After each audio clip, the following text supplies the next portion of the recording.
उठा करके पटक दें। जो रील बनाने के लिए जा रहा है बाबा लोग से पिटा रहा है, चिमटा चिमटा पिटाई हो रहा है उसका। रुपया में और देश के नेता में गिरने का कंपटीशन है और भारतीय नेता अभी भी जो है बढ़त बनाए हुए हैं।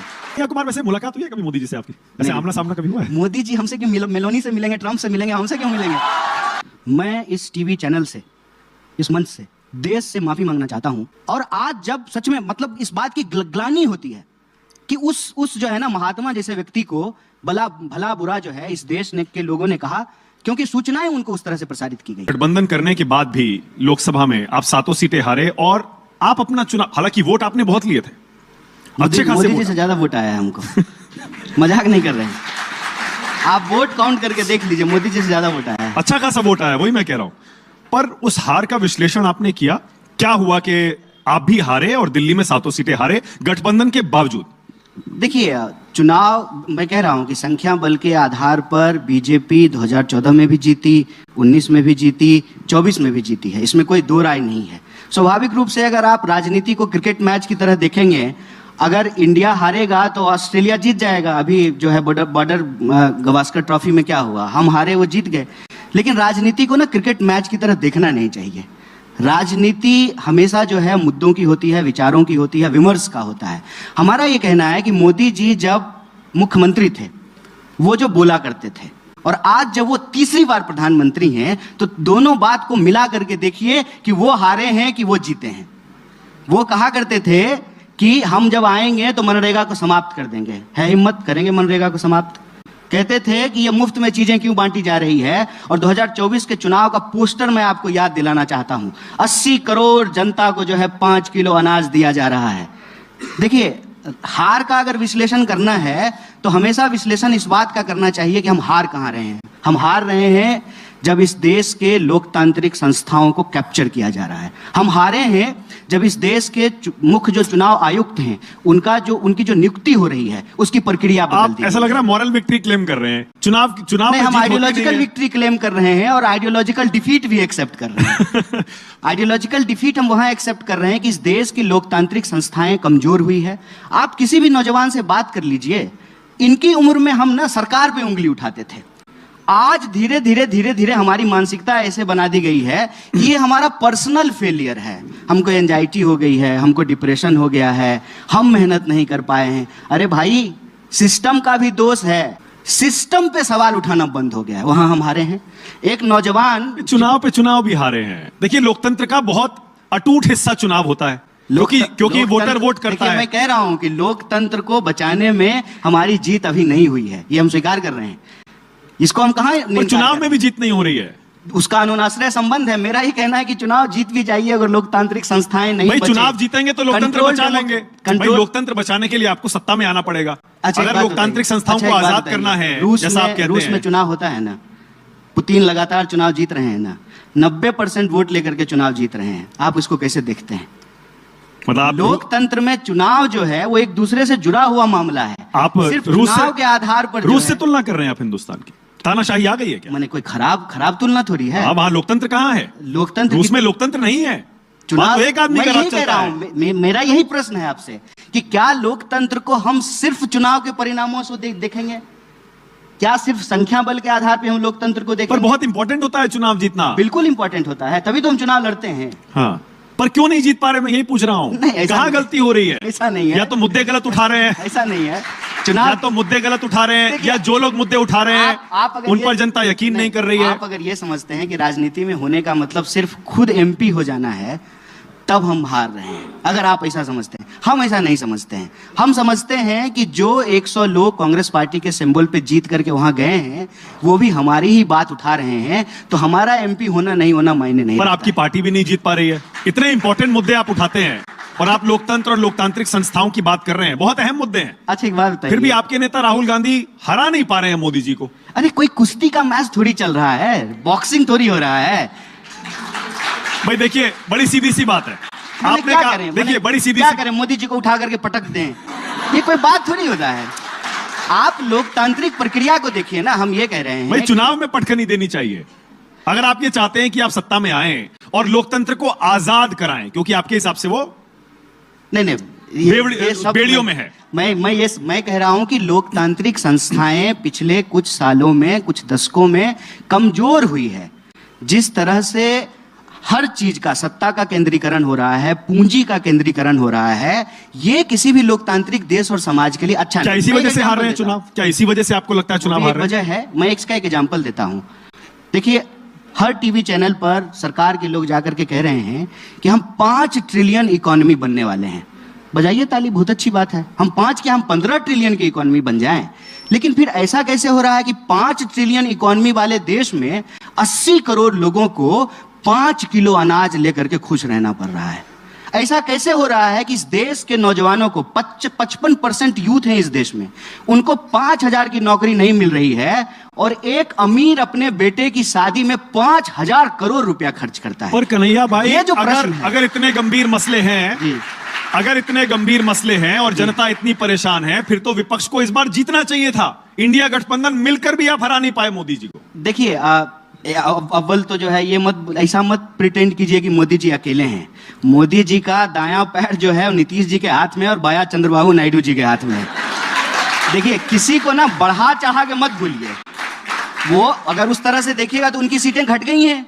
वो 303 सीट थी, 240 पे आ गए हैं। लेकिन मैं उसमें जाना नहीं चाहता हूं। मैं संख्या के उस आधार पर लोकतंत्र को, उसके डिस्कोर्स को सीमित नहीं करना चाहता हूं। देखिए, संख्या का क्या है, कोई बैठा हुआ है, पॉलिटिक्स में स्टेक कितना है। मैं कहता हूं कि किसी बीजेपी वाले से पूछ लीजिए, यहां मत पूछिएगा, उसको पार्टी से निकाल देगा।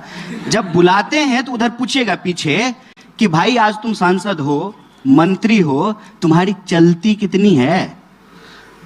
खाली साइन ही करते हो कि डिसीजन मेकिंग में तुम्हारा कोई स्टेक है? 2 लोग सरकार चला रहे हैं, पहले तो 2.5 थे, कम से कम जेटली जी थे तो 2.5 लोगों की सरकार थी, अब तो 2 लोग हैं। और बताइए, और आप देखिए कि सत्ता का केंद्रीकरण कैसे हो रहा है। और आप ये मत कीजिए मानक जी, आप अकेले थोड़ी चैनल चलाते हैं। वो कैमरामैन का कोई रोल नहीं है, वो एडिटर जो बैठ करके कान में जो आप लगाए हुए हैं, वो जो बोल रहा है आपको, उसका कोई रोल नहीं है। आपके यहाँ भी पार्टी 1-2 ही लोग चलाते हैं? नहीं, बिल्कुल राहुल नहीं। गांधी की चलती है? बिल्कुल नहीं है। क्या बात करते हैं आप, मुझे पूछिए। सिर्फ राहुल गांधी की चलती है? बिल्कुल ऐसा नहीं है, यही तो मैं कह रहा हूं। ये ऐसा नहीं है। आप हमसे पूछिए कोई ऐसी बात जो बीजेपी का नेता जवाब नहीं दे सकता है। पूछिए कोई ऐसा प्रश्न, हम यहाँ आपके सामने खुले होकर के जो उस पर पोजीशन लेंगे। आप पूछिए कि इमरजेंसी सही हुआ कि गलत हुआ। कांग्रेस में हम प्रश्न बता देते हैं। पूछिए कि इमरजेंसी सही था कि गलत, पूछिए। बोलिए, बताइए। गलत था। हाँ। हम बोल रहे हैं, बोलिए। हाँ। आप बीजेपी के किसी नेता से पूछ लीजिए कि आज इमरजेंसी लगी हुई है, सही है कि गलत है। धीरे से भी नहीं बोलेगा, पता है आपको, ये फर्क होता है। अच्छा, राहुल की नहीं चलती है तो किसकी चलती है? उनकी भी चलती है, सबकी चलती है। कांग्रेस पार्टी किसी एक व्यक्ति की पार्टी थोड़ी है। कांग्रेस पार्टी हजारों करोड़ों कार्यकर्ताओं की पार्टी है, सबकी चलती है। एक बात बता देते हैं, कांग्रेस पार्टी में राहुल जी का विरोध करके भी आप कांग्रेस में रह सकते हैं। बीजेपी में आप मोदी जी का विरोध करके बीजेपी में नहीं रह सकते हैं, इस बात को याद रखिएगा। अच्छा, अरविंद केजरीवाल पर अपने विचार बताइए। देखिए, अरविंद केजरीवाल और उनकी 10 साल की सरकार के बारे में आप क्या सोचते हैं? देखिए, अरविंद जी सबसे पहले तो पढ़े लिखे व्यक्ति हैं। किसी को भी जो है एस्पायर करेंगे। बोलिए, हम लोग जब पढ़ रहे थे स्कूल में तो क्या सुकेश जी क्या बनना चाहते थे? इंजीनियर, तो इंजीनियर बने। फिर क्या बनना चाहते हैं? ब्यूरोक्रेट, तो ब्यूरोक्रेट बने। फिर क्या बनना चाहते हैं? नेता। तो वो तीनों एम्बिशन कंप्लीट कर लिए हैं। तो इस विचार से जो है कोई भी उनको अपना रेफरेंस पॉइंट बनाएगा। 10 साल के शासन को आप देखेंगे, नो डाउट उन्होंने जो है स्कूल को राजनीति के केंद्र में लाया, पानी, हवा, बिजली को राजनीति के केंद्र में लाया। लेकिन परफॉर्मेंस को अगर देखेंगे, मैं भी जो है पिछले 10 साल से ज्यादा समय से दिल्ली में रह रहा हूं, मतलब पढ़ाई लिखाई यहीं पे हुई है।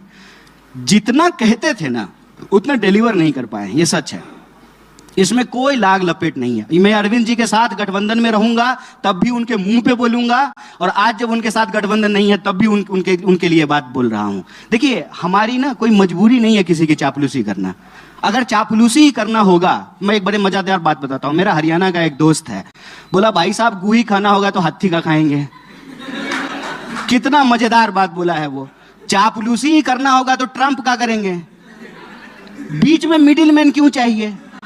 चापलूसी ही करना होगा तो अदानी का करेंगे क्या सर? बीच में मिडिल मैन क्यों चाहिए?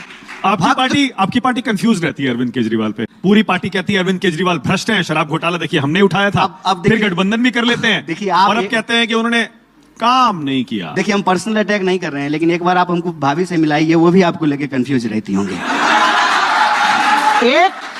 एक जो है मतलब कांग्रेस और आम आदमी पार्टी का रिश्ता भैया भाभी जैसा है। मतलब ये है कि आपको ना पति पत्नी है, आपको सच को ना पूरी आंख से देखना होता है। एक व्यक्ति में सिर्फ अच्छाई नहीं होती और सिर्फ बुराई नहीं होता है। अरविंद जी जब बीजेपी के खिलाफ लड़ते हैं तो हमारे सहयोगी हैं। अरविंद जी जब लेकिन हमारे खिलाफ लड़ेंगे तो हमारे विरोधी होंगे। इसमें कंफ्यूजन क्या है मुझे बता दीजिए तो। और राहुल गांधी ये क्यों कहते हैं कि इंडियन स्टेट के खिलाफ लड़ रहा हूं मैं? क्योंकि बीजेपी कह रही है ये असली देशद्रोही तो ये है। इंडियन स्टेट का मतलब होता है भारत राज्य, जिसमें संवैधानिक व्यवस्था में जितने भी पद हैं, संस्थाएं सब आती हैं, और उसमें तो एलओपी का पद भी होता है जिस पर वो खुद बैठे हुए हैं। देखिए मानक जी, आपने अच्छा कि एक सवाल पूछा। अभी तक ना मुझे इस पे बोलने का मौका नहीं मिला था। मुझे ना 2 मिनट अनइंटरप्टेड बोलने दीजिएगा इस पे।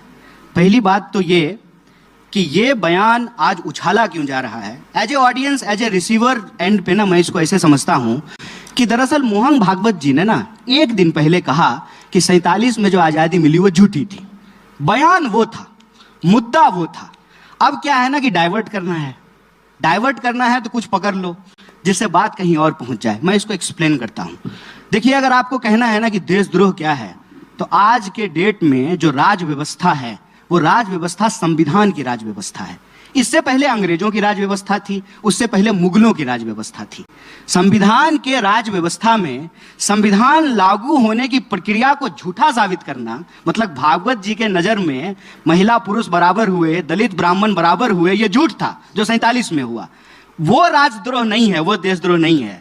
लेकिन राहुल गांधी ये कहें कि इस देश की लोकतांत्रिक संस्थाएं कैप्चर की जा रही है आरएसएस बीजेपी के द्वारा, चुनाव आयोग को कैप्चर किया गया है, मीडिया संस्थान को कैप्चर किया गया है, लोकतंत्र की अलग अलग संस्थाओं को कैप्चर किया गया है, और ये भारतीय राज व्यवस्था से, भारत के देश से नहीं, भारत के समाज से नहीं, भारतीय राज व्यवस्था से लड़ाई है। तो उस बात को किस तरीके से प्रस्तुत किया जा रहा है। एक बात मैंने आपको कहा नहीं, इमरजेंसी गलत था, तो इमरजेंसी भारतीय राज व्यवस्था ने लगाई थी ना, जिसके खिलाफ में ये सारे नेता पैदा हुए हैं। मोदी जी पेंट पहन करके इमरजेंसी का विरोध कर रहे होंगे गुजरात में उस वक्त जब बच्चा होंगे तो। तब आप मुझे बताइए, जेपी का बयान याद है कि नहीं देश को, कि कहा कि जो है इंदिरा गांधी का साथ देना बंद कर दे इस देश की सेना और इस देश की पुलिस। क्या इस देश के इस आधार पर देश का कोई ऐसा विपक्ष का नेता है जिसके ऊपर मुकदमा नहीं होना चाहिए अगर राहुल गांधी गलत हैं तो? भारत की राज व्यवस्था में विपक्ष का काम है उस राज व्यवस्था में अगर कुछ गलत हो रहा है तो उसका वो खुल करके विरोध करे। और राज व्यवस्था इसलिए बोला जाता है कि कार्यपालिका के 2 अंग होते हैं, एक अस्थायी कार्यपालिका होता है, एक अस्थायी कार्यपालिका होता है। और आज की स्थिति यह है कि सिर्फ अस्थायी कार्यपालिका नहीं कैप्चर हुआ है, सिर्फ पार्लियामेंट की बात नहीं कि उनको 303 सीट है और उनकी सरकार है 15वें साल में, इसकी भी बात है कि चुनाव आयोग पोजीशन नहीं लेती है।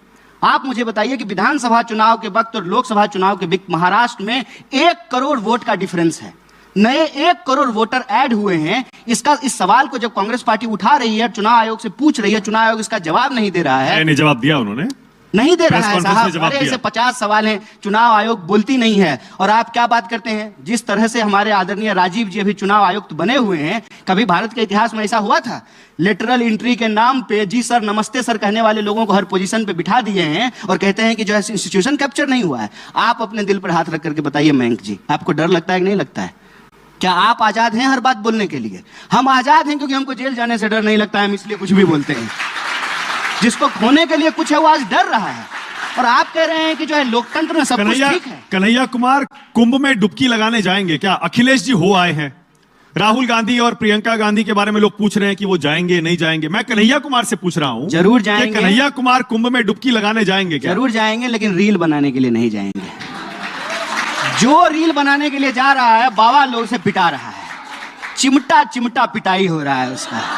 मेरा देखिए आपसे यही निवेदन है भैया, मैं गंगा किनारे पैदा हुआ हूं, मेरा घर मेरा गांव गंगा के किनारे है, पढ़ाई लिखाई के जमुना किनारे में हुई है, तो गंगा जमुना का संगम हमारे जीवन में धार्मिक है वैसे आप? तो मेरी बात सुन लीजिए, मैं बड़ी इंपॉर्टेंट बात बता रहा हूं आपको। गंगा जमुना का संगम मेरे जीवन में है, गंगा किनारे पैदा हुए, पढ़ाई लिखाई जमुना किनारे हुए, नाम कन्हैया है। आस्था और भक्ति, आस्था और भक्ति, इसके बारे में बहुत इंपॉर्टेंट बात बोल रहा हूं। ये ना टीवी चैनल यूट्यूब मोबाइल से पहले धर्म था, भक्ति थी, आस्था था, संगम था, और हजारों साल से लोग वहां पे डुबकियां लगा रहे हैं। जिस तरीके से आज उसको बदनाम करने की कोशिश की जा रही है, मैं कहता हूं कि ये किसी के आस्था के ऊपर प्रहार नहीं करना चाहिए, बहुत गलत है। सिर्फ जो है टीआरपी के लिए, व्यूज के लिए, रील के लिए, पॉपुलर होने के लिए आप एक भक्ति परंपरा को बदनाम कर रहे हैं। ये गलत बात है। हमको मौका मिलेगा जरूर लगाएंगे। और मैं आपको बता दूं, मैं तो वहां से आता हूं, मेरी माँ कहती थी, मेरी दादी कहती थी, मन चंगा तो कठौती में गंगा।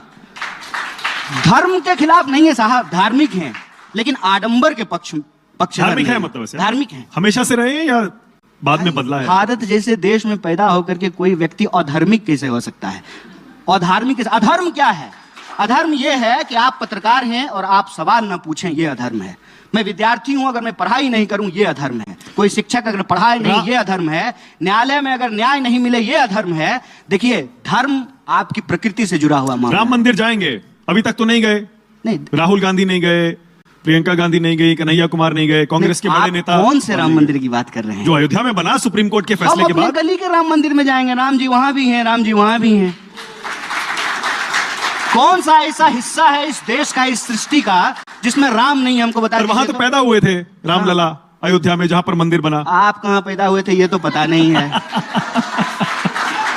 कौन बताएगा कि कौन कहां पे पैदा हुआ था? आस्था है, आपने भी आस्था की बात की ना, ये हिंदुओं की आस्था है। अरे पूरी सृष्टि राम की है। हाँ। कौन सा ऐसा कण है जिसमें राम नहीं है? आपके भीतर राम है, हमारे भीतर राम है। आडंबर नहीं करेंगे, राजनीति नहीं करेंगे, धर्म को धंधा नहीं बनाएंगे। अरविंद केजरीवाल होकर आए हैं राम और मंदिर। धर्म के नाम पे वोट अरविंद नहीं केजरीवाल कह रहे थे। और जिनको धर्म के नाम पे वोट देना है, अपने पास रखिए, आपका वोट नहीं चाहिए।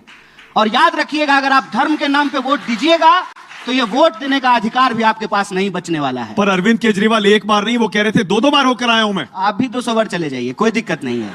मैं कह रहा हूं, मुद्दा क्या है? मुद्दा यह है भाई साहब, आज सवाल पूछना गुनाह हो गया है। नीतीश कुमार के खिलाफ एक अकेला विद्यार्थी, और बड़े बहुत दुख के साथ ये बात बोल रहा हूं आपको, मुजफ्फरपुर में एक अकेला विद्यार्थी एक सवाल लिख करके एक पोस्टर लेके खड़ा हो गया, अकेला। उसको पकड़ करके जेल में डाल दिया। चीफ मिनिस्टर अभी मध्य प्रदेश का जो है, एक महिला का जो है ना, सामने से जो माइक छीन रहा था। ऐसा लग रहा है कि लोग नेता है कि गुंडा है। रुपया में और देश के नेता में गिरने का कंपटीशन है, और भारतीय नेता अभी भी जो है बढ़त बनाए हुए हैं। कन्हैया, राज सत्ता इतनी पतित हो गई है, राज सत्ता गुंडाई कर रही है, अपने लोगों के ऊपर लाठियां चला रही है। बताइए, किसान का अनाज आएगा दिल्ली, किसान का दूध आएगा, किसान की सब्जियां आएगी, किसान नहीं आएगा। उसके लिए कील बोए जाएंगे रोड पे, किसान नहीं आएगा, नौजवान नहीं आएगा। कोई ऐसा राज्य बता दीजिए जहां भर्ती में हो रहे धांधली के खिलाफ नौजवान मार नहीं खा रहा है। इस कड़कती ठंडी में ठंडा पानी, अब देखिए, ठंडा पानी बिहार पुलिस जो है, बिहार के नौजवान अब आप आए असली मुद्दे। आप ठंडी पर आए ना जी। ठंड बहुत है जी, यहाँ जितने युवा हैं और देश के बहुत सारे युवा। हमको तो गर्मी लग रही है साहब। हाँ, सारे पूछ रहे हैं, राहुल गांधी एक टी शर्ट में पूरी ठंड निकाल देते हैं, उनको ठंड नहीं लगती क्या? अरे मैंने ये, इसमें भी कोई बुराई है क्या? अरे इतनी ठंड हो रही है, 4 डिग्री 5 डिग्री, उसमें एक टी शर्ट। कितना पुशअप्स मारते हैं? मार लेते हैं 30-35 मार लेते हैं ना। हाँ। हमको एक भी नहीं मारा जाता है। इसमें क्या दिक्कत है? अरे किसी को ठंड लगती है, किसी को नहीं लगती है, किसी का साधना है। ऋषियों को भी ठंड नहीं लगती है, तपस्वियों को भी ठंड नहीं लगता था, कुछ नहीं पहनते थे, एक छीवर ओढ़ करके रहते थे जंगल में, ठंड नहीं लगता था। अच्छा ठीक है, अब मतलब आपको ठंडी लग रहा है तो राहुल गांधी को भी ठंडी लगना जरूरी है। सबको लग रहा है, पूरे देश को लग रहा है, बताइए एक आदमी को नहीं लग रहा है? नहीं, आप भी अगर वो साधना कीजिएगा तो आपको भी नहीं लगेगा। देखिए, अभी हम बात कर रहे हैं तो हमारा जो है बॉडी गर्म हो गया, तो हमको भी नहीं लग रहा, मन कर रहा जैकेट खोल दे। कन्हैया कुमार, वैसे मुलाकात हुई है कभी मोदी जी से आपकी? ऐसे आमना सामना कभी हुआ है? मोदी जी हमसे क्यों, मेलोनी से मिलेंगे, ट्रंप से मिलेंगे, हमसे क्यों मिलेंगे? हम तो देश के नागरिक हैं ना। किसी कार्यक्रम में 2014 से पहले? हम देश के साधारण नागरिक हैं, हमसे क्यों मिलेंगे? वो मिलते हैं बड़े बड़े लोगों से, अदानी जी से मिलेंगे, अंबानी जी से मिलेंगे, कपूर परिवार से मिलते हैं, हमसे क्यों मिलेंगे? वो उससे मिल लेंगे, ठीक है ना। चुनाव क्यों जीत रहे हैं? 2002 के बाद से नरेंद्र मोदी एक भी चुनाव नहीं हारे। पहले गुजरात में जीतते रहे, उसके बाद यहां भी 3 चुनाव जीत गए। आप चाहते हैं कि हम बोलें सारा सच, जो कि जरूरी नहीं है। तो मोदी जी एक लौता जो है ना, मुझे लगता है मुख्यमंत्री होंगे जो बिना चुनाव जीते मुख्यमंत्री भी बन गए थे। ये कभी क्यों नहीं बोलते हैं? बहुत लोग बने हैं ऐसे, तो कभी चुनाव नहीं लड़े, वो चुनाव नहीं लड़े, कभी चुनाव नहीं लड़े और मुख्यमंत्री बन गए जाकर के। ये बात लोगों को पता नहीं बाद में तो जीते ना, बाद में तो बार बार जीते। अरे तो एक बार हमको भी मुख्यमंत्री बना दीजिए ना, हम भी नहीं हारेंगे। कैसे जीत रहे हैं ये बताइए। ये कोई रॉकेट साइंस है कि वो कैसे चुनाव जीत रहे हैं?